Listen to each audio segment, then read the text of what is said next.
छत्तीसगढ़ की राजधानी रायपुर में आयोजित कांग्रेस के महाधिवेशन के पहले दिन आज शुक्रवार को पार्टी ने अहम फैसला लिया, जिसके तहत ये तय किया गया कि कांग्रेस कार्य समिति के लिए चुनाव नहीं कराया जाएगा और अध्यक्ष ही समिति के सदस्यों को मनोनीत कर सकते हैं। इससे पहले पार्टी संचालन समिति की बैठक शुरू हुई और इसके साथ ही महाधिवेशन का आगाज हो गया।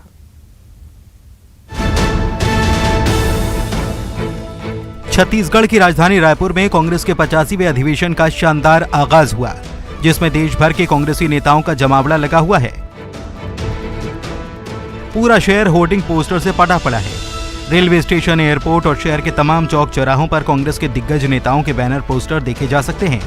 कांग्रेस अधिवेशन में शामिल होने के लिए राहुल गांधी और सोनिया गांधी भी रायपुर पहुंच चुके हैं। इससे पहले स्टीयरिंग कमेटी की बैठक हुई थी। बैठक के बाद कांग्रेस नेता जयराम रमेश ने बताया कि स्टीयरिंग कमेटी में खुलकर बातचीत हुई। सभी सदस्यों ने अपनी बात रखी। सर्वसम्मति से स्टीयरिंग कमेटी में यह तय किया गया कि कांग्रेस अध्यक्ष को CWC के सदस्यों को नॉमिनेट करने का अधिकार दिया जाए। आज सुबह करीब 2.5 घंटे के लिए CWC में यानी स्टीयरिंग कमेटी में खुलकर बातचीत हुई। सर्वसम्मति से स्टीयरिंग कमेटी ने यह तय किया है कि कांग्रेस अध्यक्ष को अधिकार दिया जाए CWC के सदस्यों को नॉमिनेट करने के लिए। रायपुर में हो रहे कांग्रेस के अधिवेशन की शुरुआत स्टीयरिंग कमेटी की बैठक से हुई। इसमें गांधी परिवार का कोई सदस्य शामिल नहीं हुआ। 25 साल में ऐसा पहली बार हुआ जब गांधी परिवार का कोई भी सदस्य इस बैठक में मौजूद नहीं रहा। कांग्रेस के इस महाधिवेशन के दौरान देश के अलग अलग विषयों पर बातचीत होगी। 85वां राष्ट्रीय महाधिवेशन की विधिवत शुरुआत हम कह सकते हैं, क्योंकि आज इस कमेटी में हमारा कांग्रेस पार्टी आने वाले दिनों में क्या काम करेगी, हमारी विदेश नीति क्या होंगी, हमारी आर्थिक नीति क्या होगी, हमारी सामाजिक नीति क्या होगी, किसानों के लिए हम क्या करेंगे, नौजवानों के लिए क्या करेंगे, विस्तार से चर्चा होगी। जो सब्जेक्ट कमेटी की बैठक है उसमें माननीय राहुल गांधी जी, माननीय सोनिया गांधी जी भी शामिल होंगे। हम विस्तार से चर्चा करेंगे। रायपुर में हो रहे कांग्रेस के महाधिवेशन में 25 और 26 फरवरी को क्या क्या होगा, आइए आपको एक एक करके बताते हैं। कल 10:30 बजे कांग्रेस अध्यक्ष का संबोधन होगा। 11:15 बजे सोनिया गांधी संबोधित करेंगी। 25 फरवरी को राजनीतिक, आर्थिक और इंटरनेशनल मुद्दों पर चर्चा की जाएगी। 26 फरवरी को कृषि, किसान कल्याण, युवा रोजगार पर बात होगी। 26 फरवरी को ही शिक्षा तथा सामाजिक न्याय और सशक्तिकरण पर बातचीत की जाएगी। 26 फरवरी को ही 10:30 बजे राहुल गांधी प्रिलिमिनरी सेशन को संबोधित करेंगे। 2 बजे खड़गे का अंतिम भाषण होगा। इसके बाद 3 बजे पब्लिक रैली होगी। रायपुर में हो रहे कांग्रेस के महाधिवेशन में पॉलिटिकल, इकोनॉमिक, इंटरनेशनल अफेयर, किसानों से लेकर सामाजिक न्याय, रोजगार के मुद्दे पर बात होगी। छत्तीसगढ़ समेत मध्य प्रदेश, कर्नाटक और राजस्थान में विधानसभा के चुनाव होने वाले हैं, जबकि अगले साल लोकसभा के चुनाव हैं। ऐसे में यह अधिवेशन कांग्रेस के लिए बेहद खास माना जा रहा है, तो छत्तीसगढ़ में होने से भूपेश बघेल के लिए भी काफी महत्वपूर्ण है। Bureau report, news 18।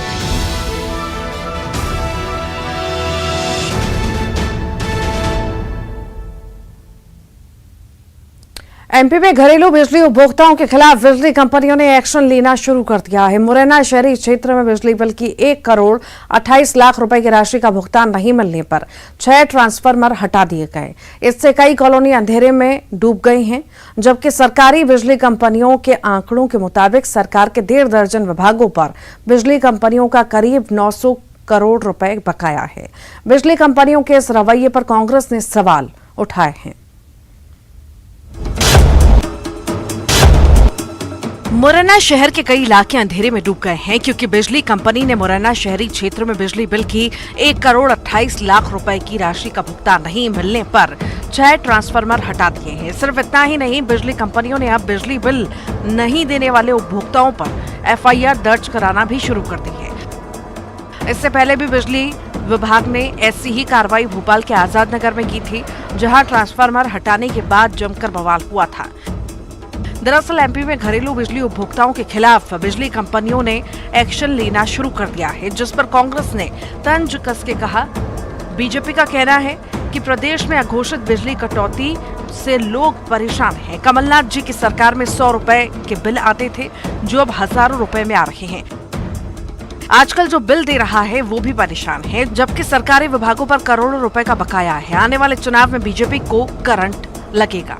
देखिए, ये अफरा तफरी चल रही है। आज बिजली से लोग बड़े परेशान हैं। रोज कटौती हो रही, अघोषित कटौती। और जो 100 रुपए यूनिट आता था कमलनाथ जी की सरकार में, वो आज हजारों के बिल आ रहे हैं। नहीं दे पाते हैं तो ट्रांसफार्मर उखाड़ लेते हैं, डीपी उखाड़ लेते हैं। और वो लोग जिनने भरा है वो भी इसमें पिस रहे हैं। और जब भारतीय जनता पार्टी के नेताओं से पूछो, कहते हैं भाई गेहूं के साथ घुन भी पिसेगा। वो गरीब जिन्होंने पैसा दे दिया है वो घुन हो गए इनके लिए। और ये डिपार्टमेंट, बड़े बड़े डिपार्टमेंट, बड़े बड़े नेता ये पैसे नहीं जमा कर रहे हैं, तो इनकी कटौती नहीं हो रही। यही दोहरा चरित्र भारतीय जनता पार्टी का है। और इसीलिए ये बिजली तो का करंट तो नहीं मिल रहा है गरीबों को, लेकिन ये करंट इनको लगेगा बीजेपी। तो वहीं कांग्रेस के आरोपों पर बीजेपी ने पलटवार किया। बीजेपी ने कहा है कि सरकारी उपक्रम सरकार के ही लेफ्ट पॉकेट से राशि निकालकर राइट पॉकेट में जाना है। जिन विभागों में बकाया राशि है उनमें नगरीय निकायों की राशि शामिल है। नगरीय निकायों के चुनाव के बाद अब बजट आवंटन के बाद बिलों का भुगतान हो जाएगा। सरकार का ही उपक्रम बिजली कंपनियां भी हैं, तो सरकारी जब भी बजट आता है तो उसमें पार्शियल पेमेंट होते रहते हैं। तो चूंकि लेफ्ट पॉकेट से निकल के राइट पॉकेट में जाना है, राइट से लेफ्ट में जाना है। जब आम कलेक्शन कम हो जाता है तो सरकार इधर से ज्यादा दे देती, 200 करोड़ दे देती है। जब हमारे पास कलेक्शन अच्छा आता है तो कई जगह बिल रुक जाते होंगे। जैसे नगरीय निकाय चुनाव लेट हुए हैं तो अधिकांश आप पता करेंगे इसमें जो बिल हैं वो नगरीय निकायों के हैं, क्योंकि अभी तो अब व्यवस्थाएं बनी है। आपने देखा ना, अभी 40-50 के तो अभी चुनाव हुए हैं। तो अब ये सब धीरे धीरे रोलिंग में आएंगे। इनके बजट पहले आना है। पहला बजट अब आएगा नगरीय निकाय चुनाव के पश्चात, जब ये अलॉटमेंट मिलेगा। तो जैसे ही इस बजट में नगरीय निकायों का अलॉटमेंट मिलेगा तो आपकी शिकायत दूर हो जाएगी और बाईं जेब से पैसा निकल के दाईं जेब में व्यवस्थित पहुंच जाएगा। प्रदेश के 1 दर्जन से ज्यादा सरकारी विभागों पर बिजली कंपनियों का करोड़ों रुपए बकाया है। इस तरह से यदि सरकार के विभागों पर बिजली बिल के बकाया राशि पर नजर डालें तो करीब 900 करोड़ रुपए की राशि बकाया है। आइए आपको बताते हैं कि किस सरकारी विभाग पर कितना बिजली बिल बकाया है। सरकारी विभागों पर करोड़ों का बिल बकाया। नगरीय प्रशासन और आवास विभाग पर 277.30 करोड़। पंचायत और ग्रामीण विकास विभाग 241.72 करोड़। लोक स्वास्थ्य यांत्रिकी विभाग 9 करोड़। जल संसाधन विभाग 21 करोड़। नर्मदा घाटी विकास विभाग 97 करोड़। गृह विभाग 15 करोड़। स्कूल शिक्षा विभाग 110 करोड़। किसान कल्याण और कृषि विकास विभाग 6 करोड़। वन विभाग 5 करोड़। लोक स्वास्थ्य परिवार कल्याण विभाग 28 करोड़। जनजाति कार्य विभाग 16 करोड़। राजस्व विभाग 4 करोड़। लोक निर्माण विभाग 9 करोड़। उच्च शिक्षा विभाग 2 करोड़। इसके अलावा सरकार के दूसरे अन्य विभागों पर भी 48 करोड़ रुपए का बिजली बिल बकाया है, जबकि बिजली कंपनियां उन छोटे छोटे बकायेदारों के बहाने बड़ी आबादी को अंधेरे में डालने का काम कर रहे हैं। लेकिन सवाल है कि करोड़ों रुपए के बकाया वाले सरकारी महकमे पर बिजली कंपनियां एक्शन लेगी या नहीं। अनुराग श्रीवास्तव, न्यूज़ 18 भोपाल। एमपी में विधानसभा चुनावों से पहले सियासी दल महिलाओं को साधने में जुटे हुए हैं। बीजेपी लाडली बहना योजना के माध्यम से प्रदेश भर में महिलाओं तक अपनी पैठ मजबूत कर रही है। मध्य प्रदेश में महिला वोट का वोट प्रतिशत भी बीते सालों में बड़ी संख्या में लगातार बढ़ रहा है। ऐसे में महिला वोटर्स को साधने में बीजेपी की लाडली बहना योजना कारगर साबित होगी।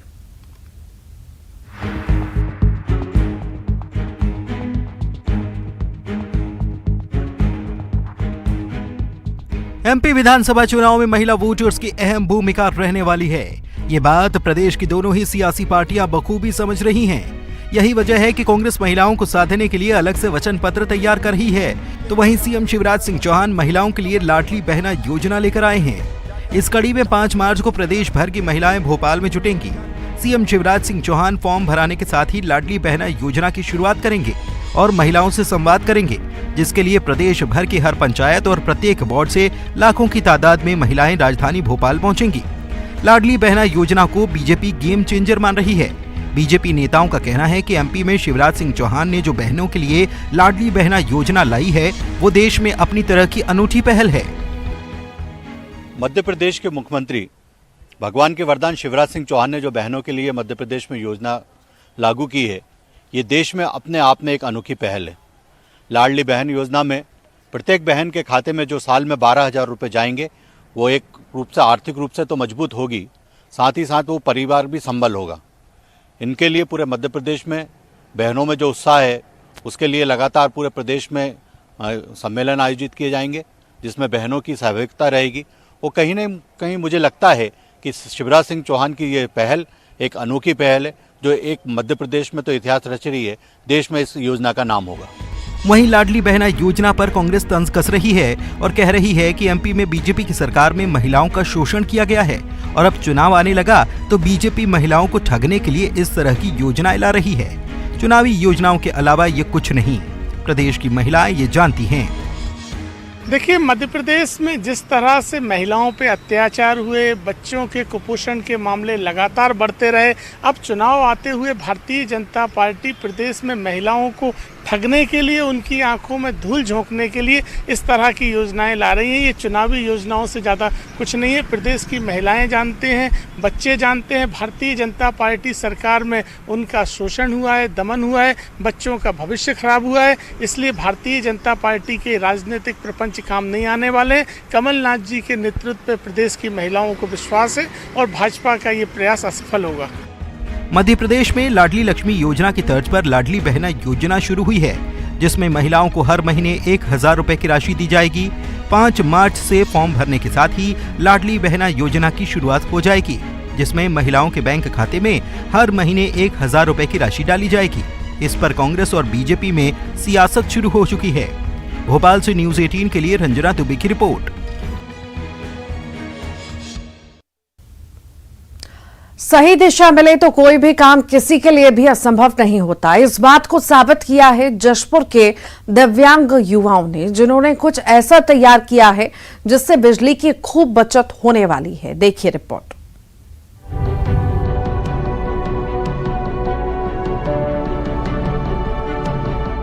यह है जशपुर जिले का डिजेबल्ड सेंटर, जिसकी स्थापना का उद्देश्य ऐसे युवाओं को कौशल विकास का प्रशिक्षण देना जो दिव्यांग है, और इस उद्देश्य को पूरा करने में यह सेंटर 100% सफल कहा जा सकता है। दरअसल सेंटर में 10 दिव्यांग युवाओं से उपकरण तैयार कराए जा रहे हैं और इसी के तहत इन युवाओं ने एक ऐसा डिवाइस तैयार कर लिया है जो प्रदेश में बिजली की खपत को कम करने का काम कर सकता है। यह डिवाइस स्ट्रीट लाइट में लगाया जा सकता है, जिससे कि दिन में जलने वाली स्ट्रीट लाइट की समस्या से निजात मिल जाएगी, क्योंकि यह डिवाइस जहां अंधेरा होते ही स्ट्रीट लाइट को रोशन कर देता है, तो वहीं उजाला होने पर स्ट्रीट लाइट को ऑफ भी कर देता है। फिलहाल अभी जिला पंचायत में 5 फीस लगाए हैं, सक्सेसफुल हो गया है और मैं चाहता हूँ ये हर नगरीय क्षेत्र में भी होना चाहिए। बिना बटन का, जैसे सूर्य उगेगा वैसे बंद हो जाएगा, शाम होगा वैसे चालू हो जाएगा। आपको बटन का आवश्यकता नहीं पड़ेगा और बिजली की खपत कम होगी। आमतौर पर देखा जाता है कि नगरीय क्षेत्रों में स्ट्रीट लाइट जलाने और बुझाने के लिए कर्मचारियों को हर खंबे के पास जाना पड़ता है और कभी कभी स्ट्रीट लाइट दिन भर जलती है, जिससे अनावश्यक बिजली खपत होती है और बिजली का बिल भी नगरीय निकायों को ज्यादा आता है। लेकिन इस डिवाइस के उपयोग से नगरीय निकायों को काफी आसानी हो जाएगी। वहीं अधिकारियों ने दिव्यांगों के द्वारा बनाए गए डिवाइस की सराहना की है और इस डिवाइस को सभी जगहों पर लगवाने की बात भी कही है। ये डिजेबल्ड सेंटर है, यहाँ पे दिव्यांग जनों जो है पूरा का डिवाइसेस बनाते हैं, जैसे एलईडी बल्ब हो गया, सेंसर्स हो गए। तो अभी एक अनोखी डिवाइस उन्होंने बनाया है जो ऑटोमेटिक सेंसर्स लाइट है, जो शाम को जो है अपने आप चालू हो जाती है और दिन के टाइम में अपने आप बंद हो जाती है। इसमें आपको जो है बटन से वन चालू करना नहीं पड़ेगा, ये अपना धूप को देखती है। जहाँ पे अंधेरा होता है वहाँ पे ये लाइट अपने आप चालू करती है और उजाला होते ही वो अपने आप बंद कर देगी। देखिए, बड़े ही खुशी और हर्षोल्लास की बात है। पिछले 6 से 7 महीने से मैं उनके काम को यहाँ पे देख रहा हूँ और जिस तरीके का टैलेंट वो लोग दिखा रहे हैं वो हम लोग के लिए भी एक मोटिवेशन है कि इतने चैलेंजेस के होने के बावजूद वो लोग काम कर रहे हैं। और मैं आपको बताना चाहूँगा कि हम लोगों ने भी अपने ऑफिस में उनके प्रोडक्ट को लगाने का आदेश दिया है, उनको प्रमोट करने के लिए। लोकल में भी उनकी काफ़ी अच्छी डिमांड है। आने वाले टाइम में हम लोग निश्चित रूप से विभागों के साथ समन्वय करके कोशिश करेंगे कि उनको एक नया प्लेटफॉर्म दे, ताकि वो उनके प्रोडक्शन को थोड़ा और लार्ज स्केल पे कर सके और उनको ज़्यादा से ज़्यादा उस चीज़ का लाभ मिल सके। सचमुच दिव्यांगों की अथक मेहनत से तैयार ये डिवाइस कमाल का है। उम्मीद की जानी चाहिए कि इनकी बनाई ये डिवाइस न केवल जिले में बल्कि पूरे प्रदेश और देश में इस्तेमाल में लाई जाएगी, ताकि बिजली की खपत को कम किया जा सके। दीपक सिंह, न्यूज़ 18 जशपुर। और चलते चलते आपको छोड़ जाते हैं कुछ वायरल तस्वीरों के साथ।